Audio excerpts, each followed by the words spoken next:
It's all about the game and how you play it. Well, Triple H likes to play the top 5 moments, and once again, after returning to Raw, being absent for 2 weeks, he finds himself among the 5 best. Welcome back, guys, to Fog Wrestling. It's time to go over the top 5 moments from Raw. It is the first Raw of December. We're approaching the end of 2002, December 2nd, Austin, Texas. I wish we had Stone Cold Steve Austin, but he must be coming back soon. It can't be that far away for Austin return. I mean, come on! No Way Out 2003. I mean, that is far away. Like, it's far enough. I mean, that's a decent one. I mean, I think it's what, 15th of February. Ooh, I thought Austin would be coming back sooner than that. Anyway, apparently Austin. Well, The Rock will. Well, The Rock will. Austin. Well, there you go. Better than nothing, I guess. Fence as well. Fucking they're all coming, but Mania season. That's what I mean. Look at the options you've got in 2002. You can bring back McMahon. You can bring back The Rock. You can bring back Hulk Hogan. You can bring back Stone Cold. Look at 2023. Who can you bring back? You can dig up like an RVD if he's willing to put the pot down, and maybe he can get you a 4-star match or something. Nah, 420 sort of 4.20 star match. But all seriousness, guys, wrestling's dead, and talking about this old stuff, it brings some good memories. It does bring some good memories. So let's talk about the first moment on this list. Number 5, it was Triple H and Eric Bishof backstage. Triple H telling Eric Bischoff not to screw me. You've been screwing me since day one. Eric, though, thought he was more than fair towards Triple H, and I've got to agree with Bischoff. He fucking handed him the World Heavyweight Championship. What more does Triple H want, seriously? Yeah, well, I mean, when someone hands you something, especially like this world title, what does Triple H want Bischoff to do? I think as soon as he did that, that's it. Cards are off the table. What can Triple H expect for the guy? Yeah, Bischoff says that he wants great TV, and that's why he set up this number 1 contenders match later for tonight. Triple H tells Bischoff he's going to give him a friggin' train wreck as if it was some sort of threat, but I mean, in reality, that's what Bischoff wants. He wants a train wreck. He wants car crash TV. He wants the entertainment. It was a good segment with Ric Flair and Chief Morley in the background. Not really offering much, but still their presence was known. Chief Morley, I'm liking to see Big Al back. Well, Big Al, the big fat Bolski. The big fat. Well, Alsto's back too, although he has been missing since that moonsault through the 6 chairs. But I can forgive that because he nearly died. So it is what it is. Coming in number 4, we have another backstage segment. This time it was Shawn Michaels and Mr. RVD. RVD was basically saying to Shawn, hey Shawn, you kind of got lucky last week.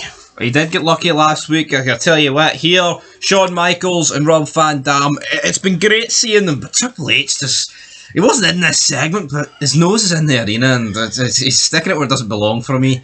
Rob asks Michaels, how were you ever friends with that asshole? And Shawn Michaels probably thinking to himself, well, Rob, once upon a time I was an asshole too. And then I lost my smile, buddy, and then I laid off the drugs. Maybe Van Dam should lay off the drugs before he turns into an asshole. Nah, it's all about the drugs. Anyway, Bischoff comes in who's not on drugs, and he makes Shawn Michaels a special guest referee tonight. He says if Shawn Michaels doesn't call it in the middle, he will be stripped of the title. Again, favouring Triple H for me. When did Triple H ever get this sort of threats when he was like hoovering victories off people with Ric Flair? Yeah, I just don't get it here, but Shawn Michaels is being kept on a tight leash. Coming in number 3, we have Scott Steiner coming in and basically saying to Victoria, get rid of this loser Stevie Richards and get yourself with a real man. But Victoria didn't think that Scott Steiner was big enough and bad enough to be the big bad booty daddy, and then it led to basically Steiner ragdolling Richards around like he's done to everybody so far. I mean, he's ragdolled Jericho, he's ragdolled Christian, he's ragdolled Jamie Noble, he's ragdolled Nydia's ass, and now he ragdolled Stevie Richards and then did like a snapmare toss on Victoria. So Steiner, so far, he's looking good, but he's not played the game yet, so... No, I mean, nothing better than a couple of botchy superplexes for Scott Steiner. Yeah, I love it. Belly to belly, lovely, overhead, springboard. Well, not a springboard, but... If it was springboard, they'd be dead. Could you imagine Scott Steiner doing a springboard belly to belly suplex? Be pretty interesting. I think in the 90s he could have did it. Well, not 99. Probably could have done a lot of things in the mid to early 90s. Coming in number 2, we have Triple H RVD, number 1 contender match, main event. Good match, not as good as last week's RVD versus HBK, but, I mean, come on. You take anybody out of a match and you put HBK in it, and I just don't see how the match doesn't get better. Yeah. It would have to be under special circumstances. Yeah, so I mean, obviously, this match is not going to be as good as last week's, but it was still good. Triple H getting the win, unfortunately, and I kind of didn't want to see this because I felt it would have been good to keep RVD in the title picture. Could have done a triple threat, but no, we're going straight back to Shawn Michaels, Triple H. And I'm not saying don't do that because all their matches are great, but I mean, I think RVD's also great, and I think he could have had a triple threat. I think that definitely could have worked. I think you could have, but let's remember because we see how well. Fast forward a year and a bit, how well the Benoit triple threat matches went. Yeah, but also Van Dam was first eliminated at the Chamber, almost jobbed it. I feel like Jericho would have almost suited this better. I've got no issues with Van Dam, but I think for RVD won a number 1 contenders match to get this, so it's not like he was just handed it. Yeah, I know, but I know he did it. He beat fucking Jericho. Exactly. So what's your point? My point is, it's just weird how like Van Dam gets eliminated first in the Chamber, and then Jericho, who looks so strong. Also, going in the Survivor Series, they were building up Jericho as like a serious like contender. Yes, but RVD fucked up his leg, didn't he?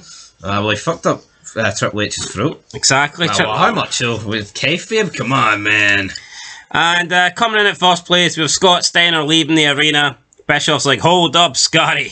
You can't leave yet. I got you some freaks. And Eric Bischoff had a bunch of HLAs. And, I mean, that seems to be his go-to gimmick anywhere you turn Bischoff. He must just have these women on speed dial. These hot lesbians on speed dial. But they weren't freak enough. No, they weren't freak enough for Scott Steiner. He told Eric Bischoff, you know, they're all right, but I don't need your help getting freaks. I've got my own freak, actually. A super freak. Super freak. Super freak. She's super freaky. And Steiner goes over to the limo.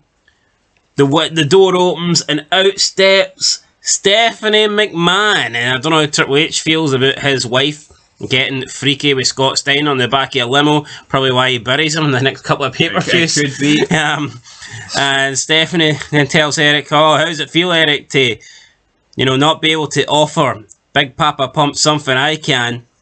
And that's it. They get in the limo, they drive off. Stephanie puts the window down and tells Eric to holla if you hear me. And Eric just turned into like a Jackie Chan here. I don't know what happened, but his eyes went very squinty. And there might even have been a few tears in there too. There could have been. Bischoff will get the last laugh, but I mean, he didn't even appear on SmackDown, Scott Steiner, which, where'd this limo go?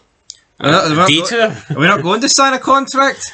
Not in 10 days you'll be there. So I'm going to assume Steiner won't even be... It would make no sense if he was on the next Raw. Well, obviously the fucking hotel wasn't... Destination wasn't SmackDown. Based on the storyline, Destination was like the hotel. I know, but it's almost like Steiner's got a part-time contract. What do you think? Do you think Stephanie McMahon turned up to Raw so she could give Scott Steiner a lift to SmackDown? They're driving to the fucking next city. No, I know, but Steiner's part-time. He's not been on every show. Aye, well, he's enjoying his privileges. Aye, his privileges, his freak privileges. Anyway, guys, that's it. There's your top 5 moments. Let us know what you thought down below. I enjoyed it. Another good Raw. Scott Steiner, looking forward to seeing him in action. Well, maybe not in action. Looking forward to seeing him on the mic. Huh? Yeah, Scott Steiner, bitch. Top 5 moments. Catch you in the next one. Peace.